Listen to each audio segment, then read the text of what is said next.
যে আপনার কিডনি খারাপ হয়েছে কিনা আপনি কেমনে বুঝবেন? আপনার কিডনি যদি খারাপ হয় কয়েকটা পয়েন্ট আপনি মনে রাখবেন আগেই। যেমন আপনি যেখানে প্রস্রাব করবেন সেইখানে প্রস্রাবের পরিমাণটা কম হবে, প্রস্রাবের কালারটা লাল হবে, এমনকি প্রস্রাবের সাথে রক্ত যেতে পারে, আপনার প্রস্রাব থেকে দুর্গন্ধ, মারাত্মক দুর্গন্ধ বেরোতে পারে, প্রস্রাব থেকে ফেনা যেতে পারে। ফেনা কেন যায়? প্রস্রাবের সাথে যখন আপনার প্রোটিন যায় বা অ্যালবুমিন যায় তখন অবশ্যই প্রস্রাবটা ফেনাযুক্ত হবে।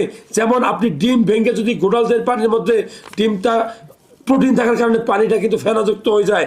ঠিক কিডনিতেও যখন আপনি কিডনি দিয়ে আপনার প্রোটিন পাস করবে, প্রোটিন ইউরিয়া বলা হয়, অথবা অ্যালবুমিন পাস করবে, তখন আপনার বুঝে নিতে হবে আপনার কিডনিটা খারাপ। তার মানে প্রস্রাব কম হওয়া, প্রস্রাব লাল হয়ে যাওয়া, জ্বালাপোড়া করা এবং খাওয়ার রুচি নষ্ট হয়ে যাওয়া, অ্যালার্জি হওয়া, এই সবগুলাই কিন্তু কিডনি রোগের প্রাথমিক লক্ষণ। বমি বমি ভাব হইতে পারে, কেননা কিডনি যখন আপনার রক্ত তৈরি করতে পারবে না তখন